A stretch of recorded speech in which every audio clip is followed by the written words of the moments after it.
The Caravan Armada appeared at the edge of Earth's solar system 3 weeks ago. They moved like a dark cloud through space, their ships looking more like giant sea creatures than machines. Admiral Peter Collins stood on the bridge of the EDF Valiant, the last major warship Earth had left.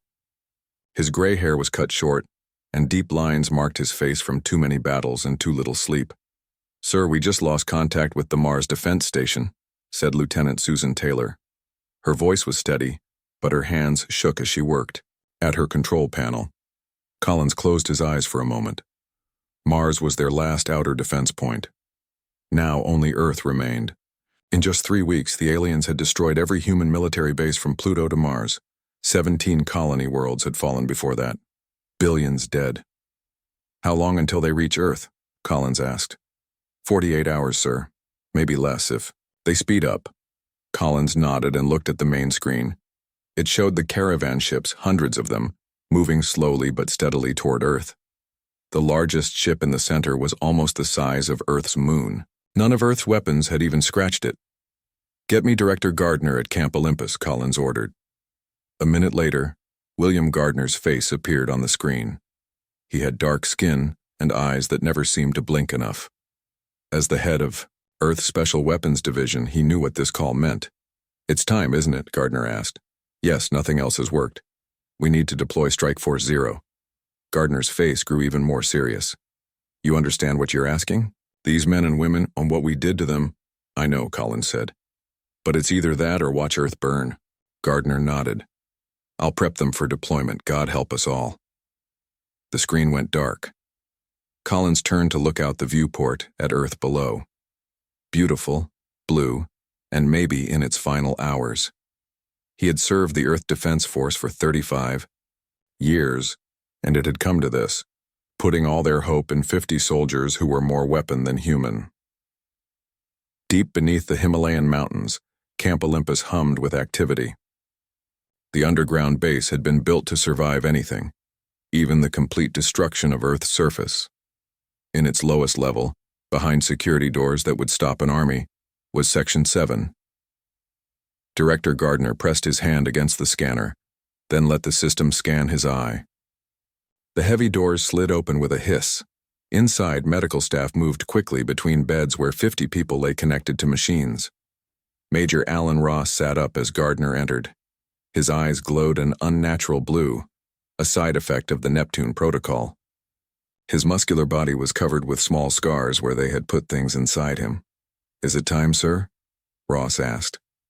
His voice was perfectly calm, another effect of the changes they had made to him. "Yes. The caravans will reach Earth in less than 2 days. Nothing we've thrown at them has worked." Ross nodded and pulled out the tubes connected to his arms. "We won't fail." "You can't promise that, Major." "With respect, sir, I can. The Neptune Protocol made sure of it." Gardner looked away. The Neptune Protocol had been Earth's darkest secret. 5 years ago, when the caravans first appeared and began destroying human colonies, Earth's leaders had approved the program. 50 soldiers had volunteered to become something more than human. Their bodies were changed with advanced science, their bones made stronger than steel, their muscles enhanced to provide 10 times normal strength. Their brains were connected to computers, and tiny machines called nanites flowed in their blood, healing wounds almost instantly. But the Neptune Protocol had a price. None of the soldiers would live more than a few days after being deployed. Their changed bodies would break down and nothing could stop it. "Wake the others," Gardner said. "You deploy in 12 hours. As Gardner left, Ross moved to the bed next, to his, where Captain Lisa Cruz lay with her eyes closed. He touched her shoulder and she woke instantly, her enhanced senses making her ready to fight in less than a second. "We're up," Ross said simply. Cruz nodded. Her dark hair was cut short, and like Ross, her eyes glowed with an inner blue light. "I'll wake the squad leaders." Within an hour, all 50 members of Strike Force Zero were awake and preparing. They moved with perfect precision in the training room, their bodies flowing like water as they practiced fighting moves no normal human could perform. They didn't speak much. They didn't need to. The computers in their brains let them share thoughts. Directly Private First Class John Miller checked his weapons. At 26, he was the youngest member of the team. Before the Neptune Protocol, he had been a farm boy from the Midwest who joined the military to see the stars. Now, he was something else. Something that didn't even have a proper name yet. Scared? Asked Sergeant Kate Murphy as she prepared her gear next to him. Miller smiled slightly. The emotional suppressors won't let me be scared. They dampen fear, they don't remove it, Murphy said. I can still feel it, like a whisper in the back of my mind. Then yes, I'm scared. But I'm ready. Murphy nodded.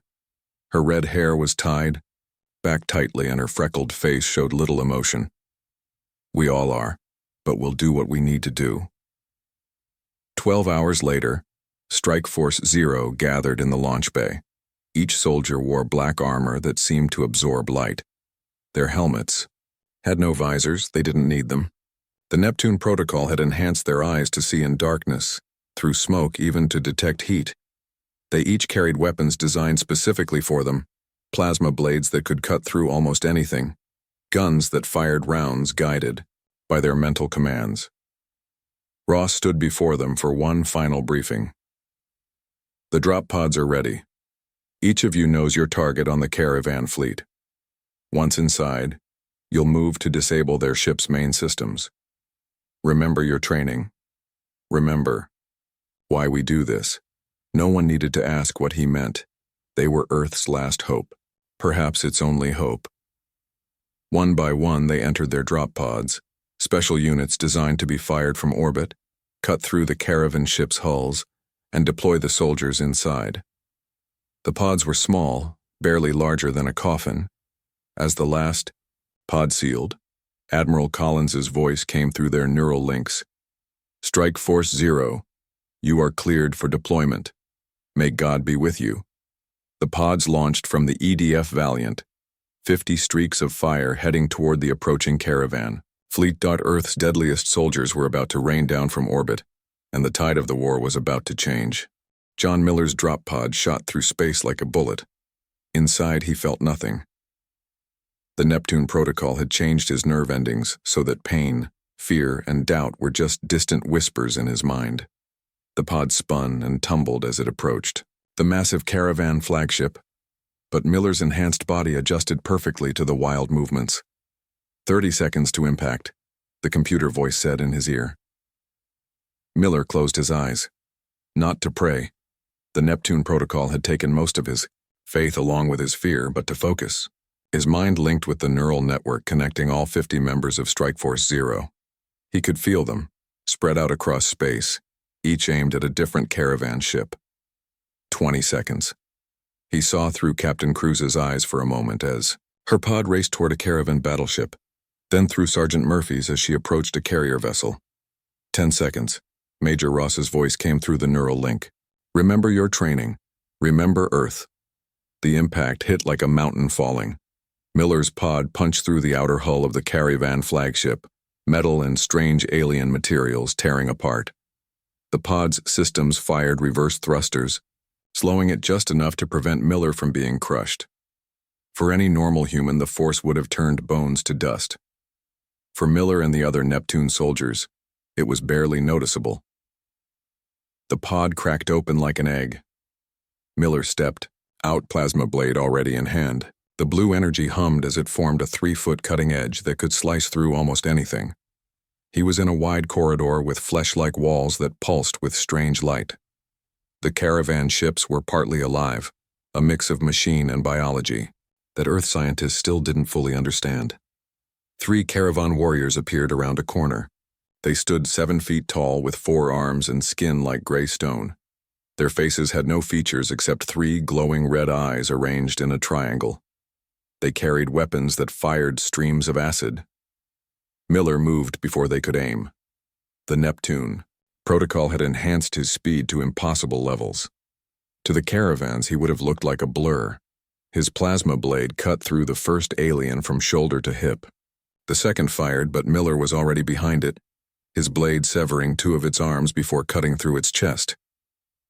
The third caravan warrior backed away, making high-pitched clicking sounds that Miller's enhanced hearing identified as a Distress call. Miller threw his secondary weapon, a smart disk that tracked targets and cut through them with a molecule-thin edge. The disk flew through the air, curved around a corner, and found its mark. The clicking stopped. Breach point secured, Miller sub-vocalized through his neural implant. The words went directly to the Strike Force Zero network. Proceeding to Objective Alpha, he added, moving deeper into the ship. His objective was the flagship's engine control, If he could disable it, the massive ship would be dead in space. Across the caravan fleet, 49 other Neptune soldiers were doing the same thing. Through the neural network, Miller could sense their progress. 2 had already been lost, their signals going dark in the network, but the others were succeeding in their missions. Miller ran through the corridors at a speed no normal human could match. His enhanced vision could see through the ship's walls, identifying power sources and life forms. He avoided large groups of caravans when possible, only engaging when necessary. Each fight lasted seconds, the enhanced soldier moving too fast for the aliens to counter effectively. When he reached a sealed door that his sensors identified as the entrance to the engine section, he placed a small device against it. The device burrowed into the door like a living thing, then exploded inward, creating a hole just large enough for Miller to dive through.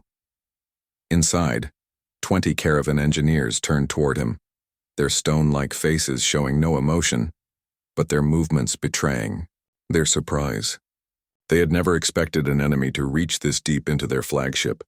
Miller didn't give them time to react. He threw 3 smart discs that cut through the room, taking down half the engineers.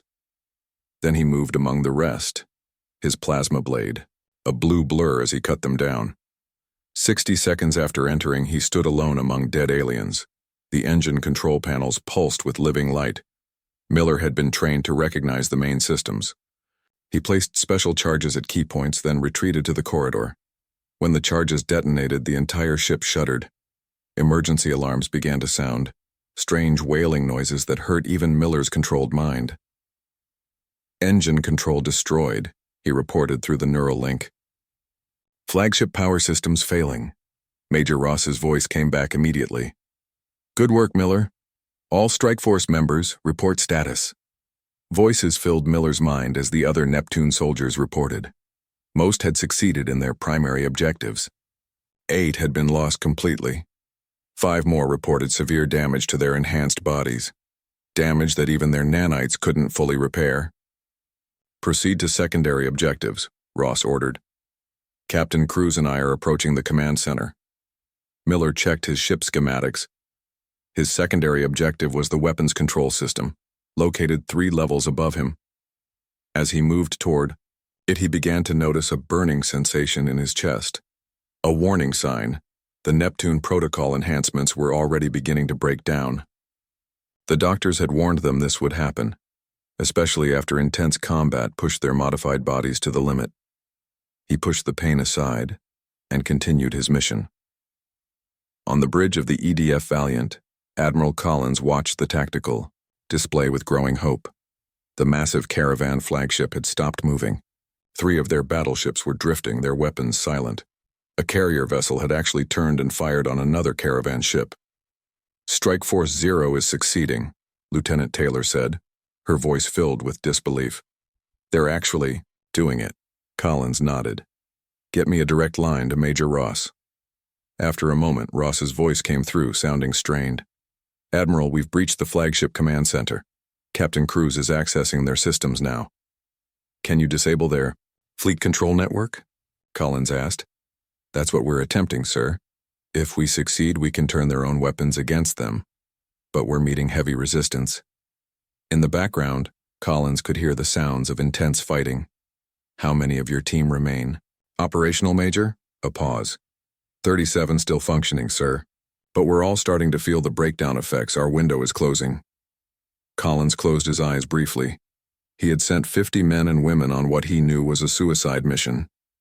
But it was working. For the first time since the Caravan Armada appeared, humanity had hope. Do what you can, Major. Earth is counting on you. Yes, sir. Ross out. Collins turned to his tactical officer. Prepare all remaining ships. The moment we see an opening, I want everything we have hitting the caravans. For the first time in weeks, the bridge crew moved with energy and purpose. They had watched colony after colony fall, had seen Earth's best defenses crushed by the aliens. Now they had a chance, however small, to fight back, and it was all because 50 soldiers, transformed by desperate science into something beyond human, had rained down from orbit like angels of death. Sergeant Kate Murphy moved through a narrow air duct in the caravan carrier ship. Her body, changed by the Neptune protocol, could fit through spaces too small for normal humans. The aliens never thought to guard these areas. Her bones, now stronger than steel, let her climb and crawl without making sound. The burning in her muscles was getting worse. Murphy knew what it meant. The Neptune protocol was starting to break down in her body. The doctors had warned all 50 of them that this would happen. Their changed bodies could only last so long before falling apart. Focus on the mission, she whispered to herself. Her enhanced hearing picked up movement below. 20 caravan warriors were gathering, preparing to move against the human soldiers who had invaded their ships. Murphy placed special charges at key points in the ventilation system. These weren't just bombs. They contained a gas that would affect the caravan's nervous systems. When she was far enough away, she pressed a button on her wrist control. The charges went off with soft pops. The gas spread quickly through the area below. Murphy watched through a small opening as the caravan warriors began to stumble and fall. The gas wouldn't kill them, but they wouldn't wake up for hours. Navigation section clear, she reported, through the neural link that connected all Neptune soldiers. Moving to the bridge. The carrier ship was huge, almost as large as Earth's biggest cities. Its job was to transport thousands of smaller caravan attack ships. If Murphy could take control of it, the Earth Defense Force could use it against the rest of the alien fleet. As she moved through the ship, updates from other Neptune soldiers filled her mind. Major Ross and Captain Cruz were fighting their way toward the flagship's command center. John Miller had disabled the flagship's engines and was now attacking its weapon systems. Other soldiers reported similar success on different ships, but some voices had gone silent. 15 of her fellow Neptune soldiers had died already. Their signals in the neural network simply disappeared. Murphy pushed aside the sadness she felt. The emotional controls in her changed brain helped, but they couldn't remove all feeling. She reached another ventilation opening and looked down at the carrier's bridge. 10 high-ranking caravans worked at control stations. At the center stood their commander, taller than the others with 6 arms instead of 4. It wore armor made of living metal that moved and shifted like water. Murphy dropped from the ceiling, landing behind a control panel. Before the aliens could react, she threw 3 smart discs. The small metal weapons flew through the air, guided by her mental commands. Each disc cut through 2 caravans before returning to her hand. The commander roared, a sound that hurt Murphy's enhanced hearing. It raised all 6 arms, each holding a different weapon. Energy blasts, acid streams, and explosive darts all fired, at once. Murphy moved faster than human eyes could follow, dodging most attacks. An acid stream caught her left arm, burning through her armor and into her skin. The nanites in her blood immediately began repairing the damage, but the pain was intense. She threw herself forward, drawing her plasma blade. The blue energy weapon cut through the commander's first set of arms. The alien howled and struck with its lower arms, catching Murphy across the chest and sending her flying into a wall. Normal bones would have shattered from the impact. Murphy felt cracks form in her enhanced skeleton, but she could still move. She rolled to her feet as the commander charged. This time she was ready. She ducked under its attack and drove her plasma blade up through its chest. The alien commander froze, then collapsed.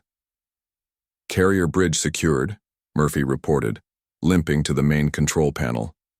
Beginning system override. Her fingers moved across the alien controls. The Neptune protocol had given all of them knowledge of caravan technology. She could read their strange symbols and understand their control systems. Carrier weapons coming online, she reported. Targeting Caravan Battleship 3. On the EDF Valiant, Admiral Collins watched in amazement as the massive caravan carrier turned its weapons on another alien ship. The carrier fired, its energy beams cutting through the battleship's defenses. "Sir," Lieutenant Taylor said, excitement in her voice. "We're receiving reports from all sectors. Strike Force Zero has taken control of 17 caravan ships." Collins could hardly believe it. For weeks, the caravan fleet had seemed unstoppable. Now they were in disarray, some ships attacking each other, others drifting powerless in space. "Sir," Taylor continued, "Major Ross is reporting from the caravan flagship. They've reached the command center." Collins nodded. "Put him through." Ross's voice came through the speakers, strained and interrupted by the sounds of battle. "Admiral, we've breached the command center. Captain Cruz is accessing their fleet control systems. If we can gain control, we can shut down their entire armada." "What's your status, Major?" Collins asked. "We've lost 23 team members," Ross replied. His voice was flat, controlled, but Collins could hear the pain beneath it. "The rest of us are experiencing system breakdown." Collins understood what that meant. The Neptune protocol was killing them, just as the doctors had predicted. None of the strike force would survive more than a few days. "Hold on, Major," Collins said. "Earth Defense Force ships are moving to support you. We'll take over once you've given us an opening." On the caravan flagship, Major Ross ended the transmission and turned to Captain Cruz.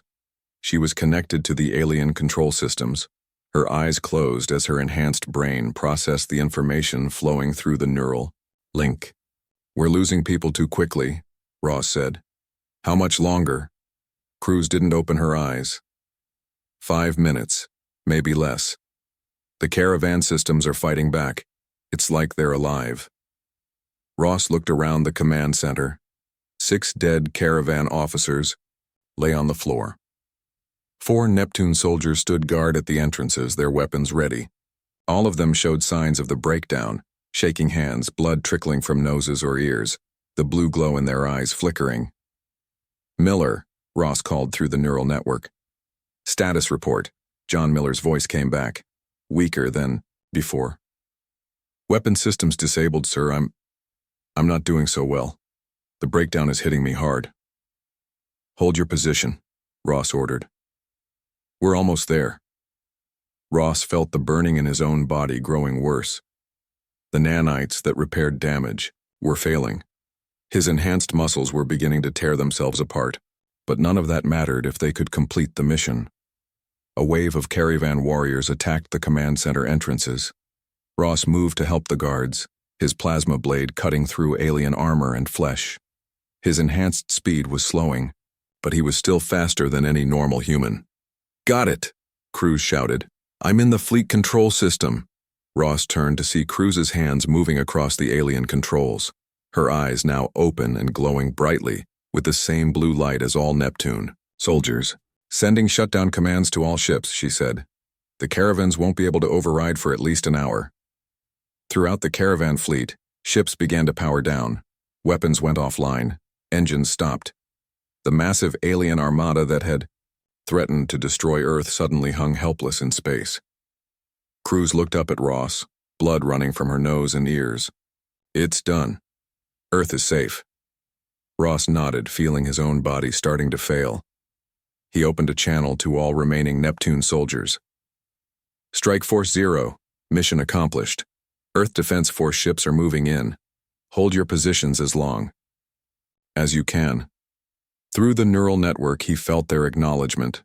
Of the 50 who had deployed, only 27 still lived. And all of them were dying, but they had succeeded. They had turned certain defeat into victory. Earth would survive.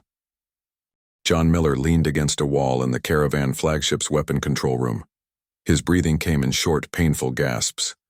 The nanites in his blood were failing, no longer able to repair the damage to his enhanced body. Every movement sent waves of pain through his muscles.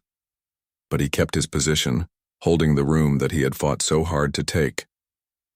Through the neural network that connected all Neptune soldiers, Miller could feel others suffering the same way. Their enhanced bodies were breaking down faster now that the fight was reaching its end. The doctors had warned them this would happen. The changes made by the Neptune protocol were too extreme for human bodies to handle for long. Miller. Major. Ross's voice came through the neural link. Earth Defense Force ships are docking with the flagship. Hold your position until they reach you. Yes, sir, Miller replied. Though speaking even through the mental link took effort now. He looked at his hands. They were shaking badly, and the skin had begun to turn gray. The nanites that kept his cells working properly were dying. Without them, his organs would fail one by one. A sound at the door made him raise his weapon. But it wasn't more caravan warriors. 3 human soldiers in Earth Defense Force armor entered the room, their guns ready. Neptune soldier identified, one said into his radio. Then to Miller. Private, we're here to secure this section. Admiral Collins has ordered all Strike Force 0 members to return to the EDF Valiant for medical attention. Miller nodded and tried to stand straight, but his legs buckled. 2 of the soldiers rushed forward to catch him. Let's get you out of here, one said, her voice gentle behind her helmet visor. You've done enough. As they helped him through the corridors of the alien ship, Miller saw more Earth Defense Force soldiers moving in to secure areas that the Neptune soldiers had taken. Regular human troops now able to fight because Strike Force 0 had opened the way. On the EDF Valiant, Admiral Collins watched as medical teams brought in the Neptune soldiers one by one. Each was placed in a special medical pod designed to slow the breakdown process, but the doctors had made it clear nothing could stop what was happening to them. The best they could do was ease the pain and give the soldiers a few more days of life. Sir, Lieutenant Taylor said, the caravan fleet remains disabled. Our troops have secured 19 of their vessels, including the flagship. The rest of the alien ships are retreating from Earth space. Collins nodded, but his mind was on the men and women who had made this victory possible. How many Strike Force 0 members have we recovered? 22 so far, sir. 5 more are confirmed lost in action. And their condition? Taylor looked down at her tablet, her expression grim. Critical, sir. Dr. Parker says they're all experiencing complete system failure. The Neptune protocol enhancements are breaking down rapidly. Collins sighed heavily. 50 soldiers had volunteered for a mission they knew would kill them. They had given up their humanity to become living weapons. Because of their sacrifice, Earth would survive. But the price had been terrible. I want to speak to Major Ross, Collins said. In the medical bay, Ross lay in a specialized pod. His once enhanced body was failing quickly. The blue glow in his eyes had dimmed to almost nothing. But when Admiral Collins approached, Ross managed to sit up slightly. Sir, he said, his voice weak but still carrying the authority of command. At ease, Major, Collins said. You and your team have done the impossible. The caravan fleet is in retreat. Earth is safe. Ross nodded slightly. Casualties? 28 of your soldiers are either back on the Valiant or confirmed lost. We're still looking for the others. They know to hold position until retrieved, Ross said. The ones still out there, they're the strongest of us. The ones whose bodies are resisting the breakdown longer. Collins looked around the medical bay. In pods similar to Ross's, other Neptune soldiers lay connected to machines that monitored their failing bodies. Some were conscious. Others had already slipped into comas. Captain Cruz was in the pod next to Ross's, her eyes closed, her breathing shallow. Is there anything we can do for you? Collins asked. Any comfort we can provide? Ross's lips formed a small smile. Just tell us it was worth it. That Earth will rebuild. I promise you, it was worth it, Collins said firmly. And yes, we will rebuild. The colonies we lost, our fleet, everything. The caravans have never been defeated before. You didn't just save Earth, you showed the galaxy that these aliens can be beaten. In her pod, Captain Cruz opened her eyes. They still held a faint blue glow. Sir, she said, her voice barely above a whisper, the Neptune protocol, don't ever use it again. No matter how bad things get, the price is too high. Collins nodded solemnly. The program has been shut down. All research data will be sealed away. I'll make sure of it personally. Cruz seemed satisfied and closed her eyes again. Ross watched her with concern. Lisa was the best of us, he said quietly. She figured out how to access the caravan systems faster than anyone thought possible. Without her, we wouldn't have succeeded. All of you are heroes, Collins said. The greatest Earth has ever known. Ross shook his head slightly. Not heroes, Admiral. Weapons. That's what the Neptune Protocol made us. But at least we were weapons that worked when Earth needed us most. A doctor approached them. Admiral, Major Ross needs to rest now. The breakdown process is accelerating. Collins placed his hand on Ross's shoulder. Thank you, Major, for everything. Ross nodded once more, then lay back in the pod. The doctor activated the medical systems that would keep him comfortable in his final hours. As Collins left the medical bay, he received a report that more Neptune soldiers had been found and were being brought aboard. Sergeant Kate Murphy was among them. She had single-handedly taken control of a caravan carrier vessel and turned its weapons against the alien fleet. On the bridge, General Frank Scott had arrived from Earth to take command of the recovery operation. The older man saluted as Collins entered. Admiral, Earth Council is requesting a full report, Scott said. They can hardly believe what's happened. One day we were facing certain defeat, and the next the caravans are in full retreat. Collins looked at the main screen, which showed Earth Defense Force ships moving among the disabled caravan vessels. Tell them it was Strike Force Zero, Collins said. 50 men and women who gave everything, including their humanity, to save Earth. Tell them we paid a terrible price for this victory and we should never forget it. Scott nodded soberly. I understand. And the Neptune Protocol? Is finished, Collins said firmly. We don't create weapons out of our own people, not ever again. 1 week after the battle that saved Earth, Admiral Peter Collins stood before the United Earth Council in the Great Meeting Hall in New Geneva. The room was filled with leaders from all Earth nations. Their faces showed mixed emotions, joy at survival, grief for the losses, and uncertainty about the future. The caravan fleet has completely withdrawn from our solar system, Collins reported. Our long-range sensors show them retreating toward the edge of the galaxy. We believe they will not return, at least not soon. Director William Gardner sat beside Collins, his dark eyes tired from too many sleepless nights. He had been the head of the Neptune Protocol project. Now he carried the weight of its cost. What of Strike Force Zero? Asked Counselor Elena Diaz, her voice gentle but firm. The soldiers who made this victory possible? Collins and Gardner exchanged a glance. Then Collins spoke, his voice heavy with emotion he rarely showed. Of the 50 Neptune soldiers deployed, all have now passed away. The last, Major Alan Ross, died yesterday at 600 hours.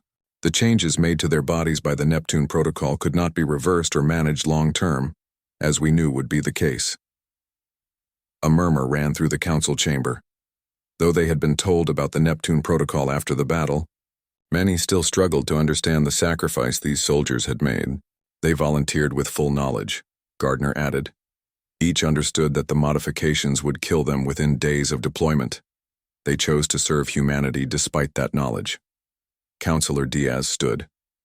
I propose that we create a memorial to honor their sacrifice. They gave everything so that Earth might live. The motion passed without debate. Collins felt a small measure of peace knowing that Strike Force Zero would be remembered, but the weight of sending 50 people to their deaths, even willing volunteers, would stay with him forever. After the council meeting, Collins walked with Gardner through the park outside the government buildings. Spring had come to Geneva, and flowers bloomed in bright colors. People walked the paths, some stopping to stare at the sky as if expecting the caravan ships to reappear. The Neptune Protocol data has been sealed, Gardner said quietly. All research files, medical records, everything. Authorization code Omega-9, your eyes only. Collins nodded. Good. No matter how desperate things get in the future, we must never repeat this. The price is too high. Gardner looked troubled. I've heard rumors, Peter. Some military leaders are arguing that we should continue the research. They say that with more time we could solve the breakdown problem. No, Collins said firmly. Captain Cruz made me promise, so did Major Ross before he died. No more Neptune soldiers. Ever. In the Medical Research Center beneath Camp Olympus, Dr. Ava Bennett looked at the last samples from the Neptune soldiers. Their changed blood still held active nanites, though fewer by the hour as the tiny machines broke down without living. Hosts. What will you do with the samples? Asked her assistant, Dr. Paul Rivera. Destroy them as ordered, Bennett said. But first, I want to understand why some soldiers lasted longer than others. If there's something we can learn that might help future medical treatments, we should document it before everything is gone. Rivera nodded. Major Ross lasted nearly 7 days after deployment. Private Miller only made it 3. There must be some genetic factor we haven't identified. Perhaps, Bennett agreed. But we have to be careful. The Council was clear. No continuation of the Neptune Protocol in any form. In the central plaza of New Geneva, workers began construction on the Strikeforce Zero Memorial. It would be a simple design, 50 pillars of white stone in a circle, each bearing the name of one Neptune soldier. At the center would stand a single plaque with the words, "They gave everything, including their humanity, so that humanity might survive." 3 months after the battle, Earth had begun to rebuild. The Earth Defense Force had studied the captured caravan ships and was incorporating the alien technology into new defensive systems. Colony ships were being prepared to re-establish the worlds that had been lost to the caravan attacks. Admiral Collins stood on the observation deck of the newly commissioned EDF Defender, looking out at Earth below. The blue planet seemed more precious to him now, knowing how close they had come to losing it. "Admiral," said Lieutenant Susan Taylor, now promoted to commander. "The memorial ceremony begins in 1 hour." Collins nodded. "I'll be ready." The Strikeforce Zero memorial was complete. Thousands had gathered for the dedication ceremony. Families of the Neptune soldiers sat in the front rows, though many seats remained empty. Some of the 50 had no family left after the caravan. Attacks on the colonies. Collins approached the podium, looking out at the sea of faces. How could he make them understand the sacrifice these men and women had made? How they had given up not just their lives, but their very humanity to become the weapons Earth needed in its darkest hour. 1 year ago, he began, the Caravan Armada appeared at the edge of our solar system. They had already destroyed 17 colony worlds. Their technology was far beyond ours. Their number seemed endless. Defeat was inevitable. He paused, looking at the 50 white pillars standing in a circle behind him. But there were 50 men and women who refused to accept defeat. They volunteered for a program called Neptune Protocol, knowing it would transform them into something more than human, and something less, knowing it would kill them. They made this choice freely, to give Earth a chance to survive. In the front row, John Miller's parents sat holding hands. Their son had been the youngest Neptune soldier, only 26 when he volunteered. Collins met their eyes for a moment before continuing. These 50 soldiers rained down from orbit onto the caravan fleet. They moved with impossible speed, fought with impossible strength. They turned our certain defeat into victory. Because of them, Earth still stands. Because of them, we have a future. The crowd was silent, many wiping away tears. "Remember their names," Collins said. "Remember their sacrifice. And remember the lesson they taught us, that the human spirit, even in our darkest hour, can find the courage to do what seems impossible." As Collins finished speaking, 50 beams of light shot up from the memorial pillars into the sky, visible even in daylight. They would remain lit always, a constant reminder of Strikeforce Zero. Far from Earth, in the deep reaches of space, stories spread among alien civilizations. Stories of the demons of Earth who could not be killed, who moved faster than sight, who had defeated the mighty Caravan Armada in a single day. The caravans never returned to Earth space. Humanity rebuilt its defenses and expanded outward once, more stronger for having faced extinction and survived, thanks to the 50 souls who had given everything when Earth needed them most.